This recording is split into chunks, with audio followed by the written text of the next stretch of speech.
नमस्कार, स्वागत है आपका कौन बनेगा यमीज सुपर शॉपकीपर में।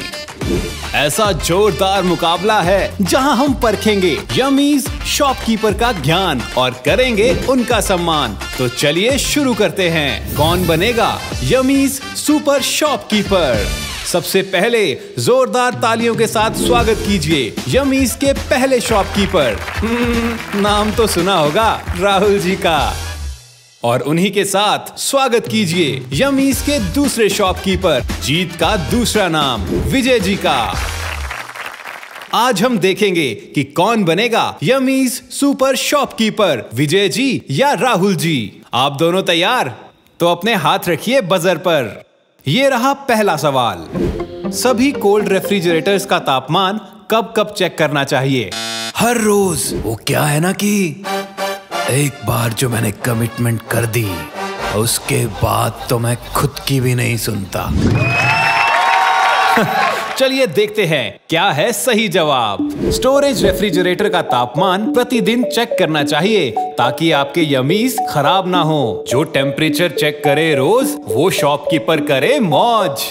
सही जवाब। इसी के साथ विजय जी की विजय यात्रा शुरू होती है 2 पॉइंट्स के साथ। और अब दूसरा सवाल। क्या फ्रीजर को ओवरलोड करना सही है? फ्रीजर कम करेगा कूल, ओवरलोडिंग है भूल। आइए देखते हैं कि इस सवाल का सही जवाब क्या है। फ्रीजर को कभी भी इतना ना भरे कि फूड प्रोडक्ट्स एयर ग्रिल से ऊपर चले जाएं, और ओवरलोड करने से ठंडी हवा कैबिनेट में सही से नहीं बहती, जिससे कूलिंग कम हो जाती है। सिंपल है दोस्तों, ओवरलोडिंग है भूल, फ्रीजर करेगा कम कूल। विजय जी को 2 पॉइंट्स। और अब बारी है तीसरे सवाल की। क्या फ्रीजर में सभी प्रोडक्ट्स को एक जगह स्टोर करना चाहिए या अलग अलग जगह? अलग अलग जगह स्टोर करना चाहिए। मिक्स है तो रिस्क है। अरे वाह वाह। आइए जानते हैं प्रोडक्ट्स को स्टोर करने का सही तरीका क्या है। रेफ्रिजरेटर में अलग अलग तरह के प्रोडक्ट्स जैसे fresh meat, veg, non veg, पका मीट, कच्चा मीट अलग अलग जगह स्टोर करने चाहिए। विजय जी, आपने तो सही जवाबों की हैट्रिक लगा दी। राहुल जी, कुछ करिए। पिक्चर अभी बाकी है मेरे दोस्त। चलिए आगे बढ़ते हैं चौथे सवाल की तरफ। अगर किसी प्रोडक्ट की पब्लिसिटी कर रहे हो तो उसे शॉप में कहां पर रखना चाहिए? कोल्ड स्टोरेज के बाहर या कोल्ड स्टोरेज के अंदर? प्रोडक्ट को बाहर रखेंगे तो वो प्रोडक्ट खराब हो जाएगा, इसलिए प्रोडक्ट को कोल्ड स्टोरेज में ही रखना ठीक है। वो क्या कहते हैं, कूल है। कहां रखें, ये है सवाल। चलिए देखते हैं क्या है इसका सही जवाब। अगर किसी प्रोडक्ट की पब्लिसिटी भी करनी है तो भी उस प्रोडक्ट को कोल्ड स्टोरेज में ही रखना चाहिए ताकि वो प्रोडक्ट खराब ना हो। अरे वाह, इस सही जवाब के साथ राहुल जी ने भी अपने पॉइंट्स का खाता खोल लिया है और उन्हें मिलते हैं पूरे 2 points. Very good Rahul ji. हार कर जीतने वाले को बाजीगर कहते हैं। अब बारी है अगले सवाल की और आप दोनों के लिए अगला सवाल है, फ्रीजर में कटे फटे पैकेट रखने चाहिए या नहीं? मेरे हिसाब से तो फ्रीजर में हमें सिर्फ सही सामान ही रखना चाहिए। नो कटा नो फटा। चलिए जानते हैं कि फ्रीजर में कैसे प्रोडक्ट्स रखने चाहिए और कैसे नहीं। अपने फ्रीजर में हमेशा सही प्रोडक्ट्स रखने चाहिए और डैमेज्ड प्रोडक्ट्स को तो सेल डिस्प्ले में भी नहीं रखना चाहिए। और इसी के साथ विजय जी वापस आ गए हैं खेल में। अब स्कोर है राहुल जी 2 और विजय जी 8। स्वागत नहीं करोगे हमारा? चलिए अब आगे चलते हैं छठे सवाल की तरफ। क्या हमें थॉ यानी पिघले हुए या ज्यादा जमे हुए पैकेट्स बेचने चाहिए? मैं आदमी सही, क्योंकि सामान बेचूं सही। हमेशा सही प्रोडक्ट्स ही बेचने चाहिए। चलिए देखते हैं कि हमें थॉ यानी पिघले या ज्यादा जमे हुए प्रोडक्ट्स बेचने चाहिए या नहीं। इसकी जांच कैसे करनी चाहिए और इनका क्या करना चाहिए? हमेशा प्रोडक्ट्स के जमे और पिघलने के साइंस की जांच करते रहना चाहिए, जैसे बॉक्सेस या पैक्स पर पानी के निशान या धब्बे। और अगर बॉक्स या पैक नरम हो और प्रोडक्ट पिघल गया हो तो उसे बेचना नहीं चाहिए। अगर गलत प्रोडक्ट बेचेंगे तो कस्टमर्स भी दोबारा नहीं आएंगे। और इस जीत की सीख के लिए राहुल जी को मिलते हैं 2 पॉइंट्स। और अब हमारे साथ सवाल नंबर 7।